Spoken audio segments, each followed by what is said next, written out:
Right. Or two. Don't do anything I wouldn't do. You? Happy birthday.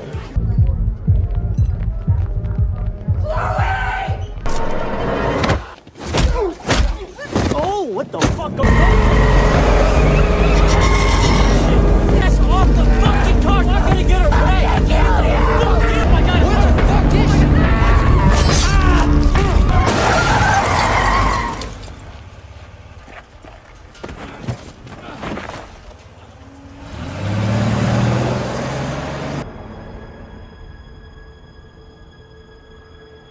"72 precious hours to find them. And the chances are that you'll never see them alive again." Fuck you.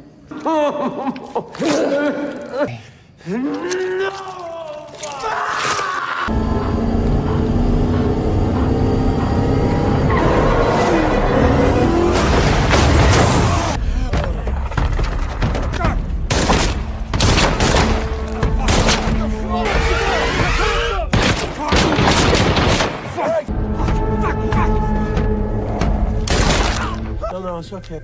Just take it easy, okay? No, wait. No! Oh, God! Where's my daughter? I don't know what you're talking about. I don't know where she is. Oh, God! Maaksyon ang kwento natin ngayon mga lods na may kakaibang twist sa dulo. Kaya halina't simulan na I natin. can help you get to him. I don't need your help. No. Si Nikki ang pinakamahusay sa Special Forces ng Estados Unidos, isang mandirigmang hinubog ng napakaraming misyon na nakasalalay sa pagitan ng buhay at kamatayan. Sa buong karyera niya sa militar, sumabak siya sa hindi mabilang na mapanganib na operasyon kung saan ang pagitan ng buhay at kamatayan ay nasusukat lang sa ilang segundo. Minsan, sinabi niyang napaka-ironic na perpekto siyang sinanay para pumatay. Alam pa niya kung gaano katagal mamamatay ang kalaban matapos lang ang isang hiwas sa ugat. Pero pagdating sa pagpapalaki ng anak at pagiging ina, walang nagturo sa kanya kung paano. Dahil lading nabala sa tungkulin, bihira siyang makasama ang anak niyang si Chloe. May mga taon na hindi man lang siya nakauwi para makasabay sa pag-ipa ng kandila sa kaarawan ng anak. Nakakapagsabi lang siya ng sorry habang pinapanood ang paglaki nito sa maliit na screen. Mula edad 3 hanggang 6, tapos 8, lumipas ang bawat mahalagang yugto ng paglaki ni Chloe na puno ng mga pangakong hindi natupad. At sa tuwing nakakauwi siya sa tamang oras, ang mga bihirang kaarawan na yun ang naging pinakamahalaga at pinakamasayang alaala niya. Si Chloe naman ay isang maunawang bata. Hindi niya kailanman sinisi ang kanyang ina dahil alam niya ang panganib ng trabaho nito at nasa likod ng bawat paghihiwalay ay ang responsibilidad na protektahan ng milyon-milyong tao sa mundo. Ang tanging hiling niya ay ang makauwi ng ligtas ang kanyang ina sa bawat misyon. Pero dumating pa rin ang trahedya. Nang mag-15 si Chloe, namatay ang kanyang ama dahil sa malubhang leukemia. Dahil dito, napagtanto ni Nikki na hindi na siya pwedeng umiwas sa pagiging ina. Nagpasya siyang umuwi at ayusin ang lahat ng na-miss niyang taon kasama ang anak. Di nagtagal, papalapit na ang ika-16 na kaarawan ni Chloe. Plano ni Nikki na maghanda ng espesyal na selebrasyon para kahit papaano ay makabawi. Pero taliwas sa inaasahan, sinabi ni Chloe na gusto niyang mag-celebrate sa labas kasama ang mga kaibigan. Nasaktan si Nikki at nahirapang tanggapin yun. Para sa kanya, maliit pa rin ang anak niya. Pero si Chloe, na nasa edad na, ay ayaw ng tratuhing parang bata. Sa huli, sumabog ang matagal ng kinikimkim na emosyon. Umiyak na sinabi ni Chloe na ang kanyang ina ay laging lumalaban para sa iba, pero hindi para sa sariling pamilya. Inaalagaan nito ang buong mundo, pero nakalimutan kung gaano nakatagal silang naghihintay ng kanyang ama. Doon unang naging malinaw ang hagwat sa pagitan ng pagiging sundalo at pagiging ina. Matapos ang matinding pagtatalo, galit na ikinulong ni Chloe ang sarili sa kwarto. Paulit-ulit siyang min-message ni Nikki pero walang sagot. Dahil wala nang ibang magawa, kumatok siya at nagtanong kung may gusto itong kainin pero nanatiling tahimik ang loob. Pagkaraan ng ilang sekundong pag-aalinlangan, ginamit ni Nikki ang extrang susi para buksan ang pinto. Pagpasok niya, wala na si Chloe. Sa mesa, may naiwan lang na isang pirasong papel na may nakasulat. Nasa isang bar si Chloe kasama ang mga kaibigan. Sa gitna ng kumitislap na ilaw at malakas na musika, napansin niya ang isang gwapong lalaki. Siya mismo ang lumapit at nakipag-usap. Inalok siya ng lalaki ng inumin bilang pagdiriwang ng kanyang kaarawan. Ngunit sa sandaling nagpaalam siya sandali sa mga kaibigan, palihim na nilagyan ng droga ng lalaki ang kanyang inumin. Samantala, hindi mapakali si Nikki na hayaan ang anak na mag-isa. Sinundan niya ang GPS ng telepono ni Chloe at natunto ng bar. Mula sa mga kaibigan nito, nalaman niyang may kasama itong lalaking nagngangalang Ben. Mabait daw ito, kaya walang dapat ikabahala. Pero hindi mapapantayan ang kutob ng isang ina. Pagpasok pa lang ni Nikki sa bar, agad niyang nakita si Chloe, lutang at halos hindi na makalakad, habang inilalabas ng isang lalaki.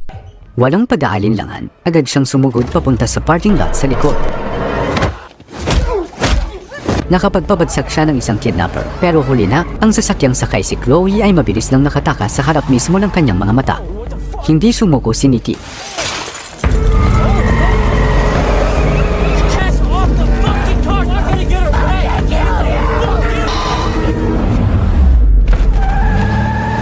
Naghanap siya ng shortcut para maharang ang sasakyan. Kaya bago pa ito makadaan sa isang tindahan, tumalon siya sa bubong ng kotse at malupit niyang pinatay ang driver gamit ng susi. Pero sa kasamaang palad, dahil sa sumunod na aksidente, nawalan siya ng malay. Sinamantala iyon ni Ben, umupo siya sa driver's seat at itinghaka si Chloe palayo. Pagmulat ni Nikki, nakita niyang nakabitin siya ng patiwarik sa kisame, bugbog at sugatan ng buong katawan. May isang lalaking binanggit ang pangalang Sullivan, ang taong nagbayad ng malaki para siya mismo ang humarap kay Nikki. Noong nagising kasi siya kanina mula sa pagkakapagsa, napagtanto niyang may eksaktong 72 oras lang siya para mahanap ang anak. Pag lumampas doon, mawawala na ang lahat ng bakas at halos zero na ang tsansang mabuhay si Chloe. Alam din niyang mabagal ang normal na proseso ng pulis para sa ganitong laban sa oras. Kaya ang tanging paraan ay gamitin muli ang malupit na pamamaraan na dati niyang ginagawa sa labanan. Agad siyang pumalit sa bar para maghanap ng mga ebidensya. Sa prosesong yon, marami siyang napatay na tauhan ni Sullivan, dahilan para masira ng malaki ang underground network ng organisasyon. Pero makalipas lang ang isang araw, nahuwi si Nikki ng mga tauhan ni Sullivan habang sinisira ang lugar ng isa sa mga negosyo nito. Maliwanag na hindi lang basta paghahanap sa anak ang laban niya, kundi pakikipagdigma sa isang malawak na human trafficking syndicate. Alam din ni Nikki na ang lalaking may codename na Butcher sa harap niya ang pumatay kay Ben. Ang dahilan, sinabi nito ang lokasyon ng warehouse si Sullivan noong tinotorture ni Nikki. At dahil isang mababang tauhan lang si Ben na gumagamit ng itsura para manghakit ng biktima, madali lang siyang pinatay. Ibinunyag din ng Butcher na alam na ng organisasyon ng tunay na pagkakakilanlan ni Nikki bilang miyembro ng US Special Forces. Habang nagsasalita, sinugatan siya ng lalaki, hiniwa ang tiyan niya at sinaksak pa ang kanyang binti nang may tumawag sa telepono. Hindi nga alam, yun mismo ang naging pagkakataon ni Nikki para makatakas. Habang abala ang Butcher sa tawag, tiniis ni Nikki ang sakit, hinubot ang kutsilyo mula sa kanyang katawan, at mabilis na pinutol ang tali niya. Handa na siyang lumaban.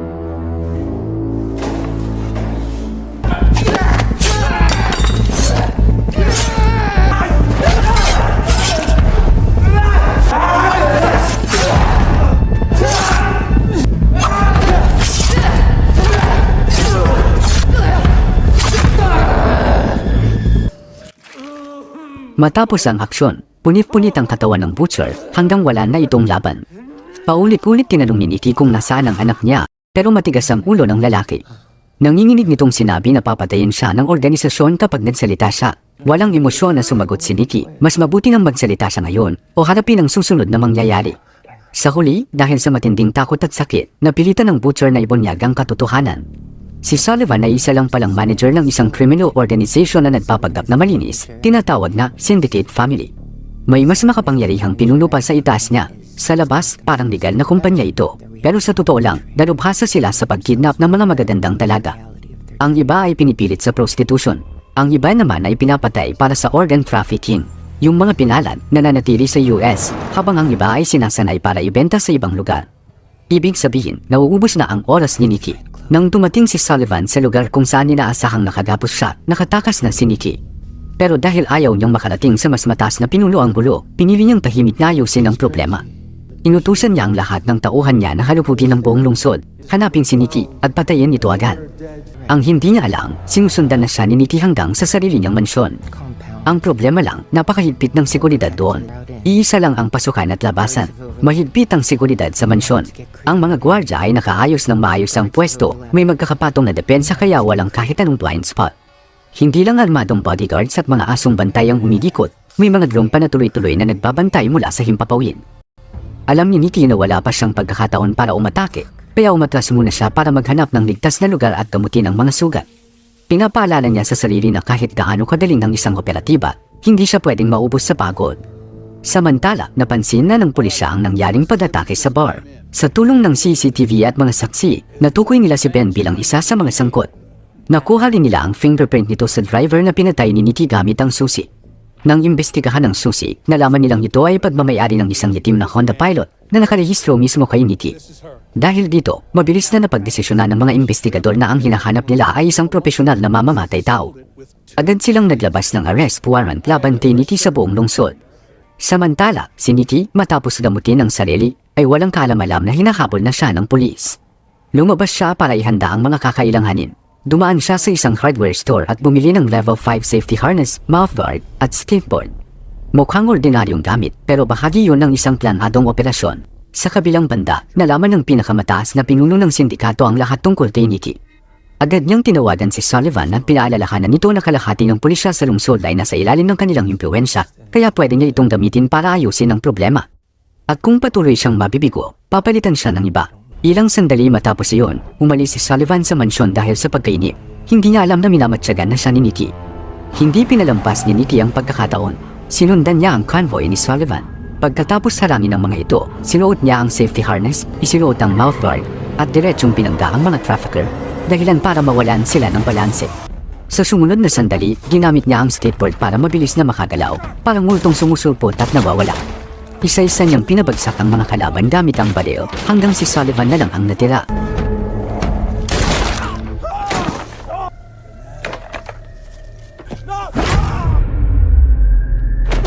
Pinilit niya itong magsalita tungkol sa kinaroroonan ng anak niya. Sa una, todo tanggi si Sullivan. Sinasabing wala siyang alam at ang tunay na kapangyarihan ay nasa Overlord. Para iligtas ang sarili, nagalok siyang tutulong. Dadalhin niya si Nikki sa hotel kung saan nagtatago ang Overlord kapalit ng kanyang buhay. Pero malinaw, hindi kailangan ni Nikki ang tulong niya. Doon mismo, pinatay niya si Sullivan. Parang may kakaibang koneksyon ang mag-ina. Pagbukas ni Nikki sa trunk ng sasakyan, nakita niya si Chloe sa loob. Sa sandaling yun, halos mawala ang lahat ng tensyon sa kanya, napalitan ng matinding emosyon na halos hindi niya mailabas. Hindi nagtagal, nakatanggap ng ulat ang pulisya tungkol sa putukan. Dahil napagkamalan nilang serial killer si Nikki, lalo pa nilang pinaigting ang paghahanap.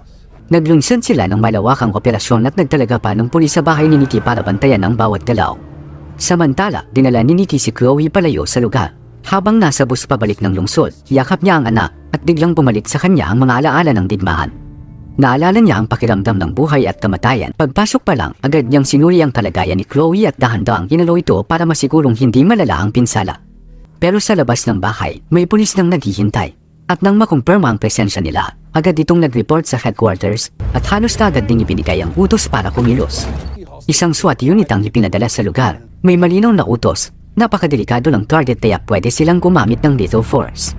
Pero bago pa nila mapasok ang bahay, may isang matandang lalaki ang tumating at agad pinatigil ang operasyon.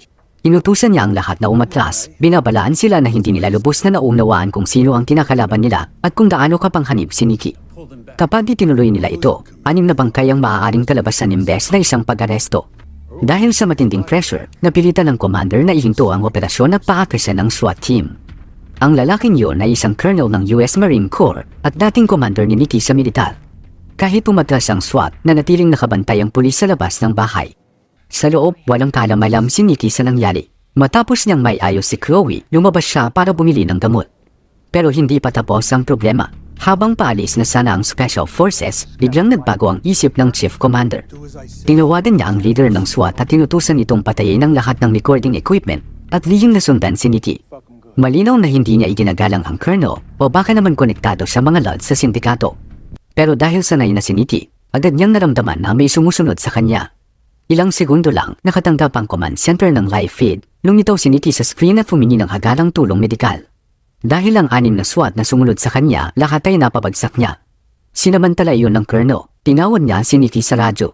Pagkarinig sa pamilyar na boses, agad niya itong nakilala. Sinabi ng colonel na naparoon siya para kunin siya pabalik dahil lumala na ang sitwasyon. Pero iisa lang ang sagot ni Nikki, punong-puno ng sakit. They took my daughter. Sinubukan pa siyang kausapin ng mahinahon ng colonel pero wala na siyang balak makinig. Malamig niyang binalaan ito na huwag nang magpadala ng tao laban sa kanya at agad siyang tumakbo pauwi. Pero pagpasok niya sa bahay, parang gumuho ang mundo niya. Wala na ulit si Chloe. Sa sandaling yun, pumasok ang pulis na kanina pa nagnumanman at tinutusan siyang huwag gumalaw. Pero sa isang liglap, nabaliktad ni Nikki ang sitwasyon. Pinilit niyang magsalita ang pulis kung nasaan ang anak niya. Sa takot, sinabi nitong nang pumasok siya sa bahay para mag-check, wala siyang nadatnan. Doon naintindihan ni Nikki, gawa ito ng sindikato. Ganting aksyon matapos niyang patayin ng Butcher at si Sullivan. Sa puntong yun, hindi na ito tungkol sa trabaho o misyon. Personal na ito, at malinaw sa kanya, hindi magiging ligtas si Chloe hanggat buhay pa ang mga nasa likod nito. Samantala, papunta sa bahay ni Nikki ang Colonel kasama ang Chief Commander. Sa daan, diretsa kanyang sinabi na ang mga pinatay ni Nikki ay mga human traffickers. Buong buhay niya ay inialay niya sa bansa, isa siyang tunay na bayani. Pero dahil sa mga madidilim na nakita niya, nawala na siya ng tiwala sa gobyerno. Naglatag ng kondisyon ng Colonel kung mapapakalma nila si Nikki, siya mismo ang magbabalik dito basta lalayo ang Chief Commander. Kung hindi, mas marami pang masasaktan. Pero pagdating nila sa bahay, ang natagpuan lang nila ay ang pulis nakakulong sa isang kwarto. Si Nikki, wala na. Sa galit, iniutos ng Chief Commander ang full mobilization. Naglagay sila ng checkpoint sa loob ng 5-mile radius para hanapin si Nikki. Pero habang naghahanda silang hulihin siya, biglang nagbago ang sitwasyon. Biglang dumating ang dalawang internal affairs inspectors at tinalunsyo ang pag-aresto sa Chief Commander dahil sa mabibigat na kaso. Naipadala na sa Department of Internal Affairs ang records ng kanyang mga foreign bank account, malinaw na ebidensya ng korupsyon at pakikipagsabuatan sa mga kriminal. Siyempre, ang nasa likod nito ay ang Colonel. Tama nga mga lads, traidor na ang tao na yon. Samantala, natunton na ni Nikki ang lugar kung saan nagtatago ang Overlord. Matapos sa masusing pagmamanman, nalaman niyang ang mga lower floor ang pinaglalagyan ng mga babaeng tinipilit magtrabaho para sa sindikato, habang nasa pinakataas ang maranyang tirahan ng Overlord. Sa isip ni Nikki, isa na lang ang tumatakbo. Ibabalik niya ang anak niya bago pa mamatay ang lalaking yun. Pagkilos niya, sinabotahin niya ang fuel tank ng sasakyan at ginawa itong parang time bomb. Nagkunwari rin siyang hinahabol para pababain ang alerto ng mga gwardya, sa kabiglang inarmasin at pinaril ang kalaban. Hindi nagtagal, nakita ng mga tauhan ng Overlord sa CCTV ang pagpasok niya. Nag-alarma ang buong lugar at nagkagulo ang mga bantay. Pero si Nikki, kalmado pa rin. Alam niya ang kahinaan ng sistema, sobrang umaasa sa teknolohiya. At ang teknolohiya, kailangan ng kuryente.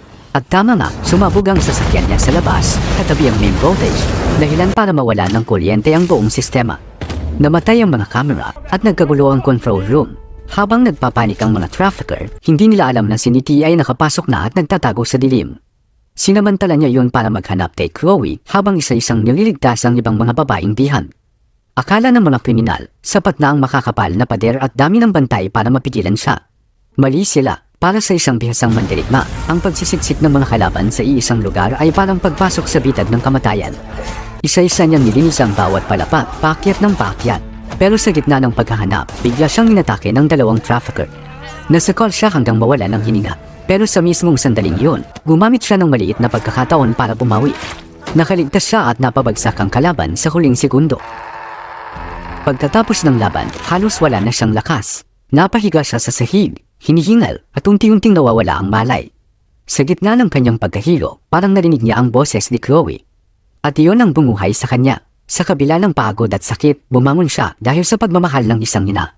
Tinipon niya ang natitirang lakas at nagpatuloy, pinabagsak ang ilan pang kalaban hanggang marating ang kwarto ng Overlord. Pero pagpasok niya, wala ito roon. Alam niyang hindi pa tapos ang laban. Mahigpit niyang hinawakan ng baril at dahan-daang bumusan. At biglang sumulpot ang Overlord. Nakatutok ang baril nito sa ulo ni Chloe. Alam niya ang kahinaan ni Nikki, ang anak niya. Pinilit niyang pabitawan kay Nikki ang baril. Pero sa isang bigla, sa isang eksaktong dalaw, nauna si Nikki. Pinaputok niya ang baril at napatay ang Overlord. Sabay iligtas kay Chloe mula sa bingit ng kamatayan. Agad niyang dinala ang anak sa ospital. Isang linggo siyang halos hindi umalis sa tabi nito, binabantayan bawat sandali. Pero may isang masakit na katotohanan. Hindi yun ang realidad. Heto na nga mga lads ang twist ng istorya. Dahil ang totoo, noong matagpuan ni Nikki si Chloe, patay na ito ilang sandali pa bago siya dumating. Sobrang bigat ng nangyari kaya tuluyang bumigay ang isip ni Nikki. Kahit unti-unting gumaling ang katawan niya dahil sa gamutan, nanatili siyang nakakulong sa matinding trauma na hindi niya kayang harapin. Dumating ng Colonel sa ospital para tulungan siya pero ayaw na ni Nikki makinig. Gusto lang niyang umalis. Sa isip niya, buhay pa si Chloe at naghihintay na mailigtas. Sinabi niya na buong buhay niya para sa iba siya lumalaban, hindi para sa sariling pamilya. At sa pagkakataong ito, babaguhin niya iyon. Para takasan ng sobrang sakit, kusa nang binula ng isip niya ang alaala ng pagkamatay ni Chloe. Isa itong karaniwang reaksyon sa mga sundalong dumaan sa matinding trauma. Mas malala pa na wala na rin ang kakayahan niyang bumuo ng bagong alaala. Sa tuwing natutulog siya, parang nagre-reset ang isip niya, bumabalik siya sa gabing nagsimula ang lahat. Sa huli, lihim siyang umaalis ng ospital. At doon nagsimula ang paulit-ulit na siklo. Paulit-ulit niyang tinatahak ang parehong landas para iligtas ang anak niya. Pero dahil wala na si Chloe, unti-unting nagbago ang layunin niya. Sinimulan niyang iligtas ang mga babaeng kahawig ng anak niya dahil parang sa bawat taong nailigtas niya, pakiramdam niya mas napapalapit siya sa pagliligtas kay Chloe. At hindi na matatapos ang siklong yun. Dahil sa mundo ni Nikki, hindi pa tapos ang digmaan. Patuloy siyang tumatakbo, dala ang apoy na hindi na kailanman mamamatay. At doon nagtatapos ang pelikula. Grabe ito mga lods, hindi happy ending, hindi rin malinaw na closure. Para lang nangyari, patuloy siyang umaatake sa mga iba't ibang sindikato na may involved na mga batang babae. Masakit siya sa paraan na hindi mo agad malilimutan. Parang iniwan ka sa bigat ng realidad. Minsan, kahit manalo ka sa laban, talo ka pa rin sa kung ano ang nawala. Kung tatanungin kita, mas ramdam mo ba yung lungkot o yung guilt sa ending? Maraming salamat sa panonood mga lods.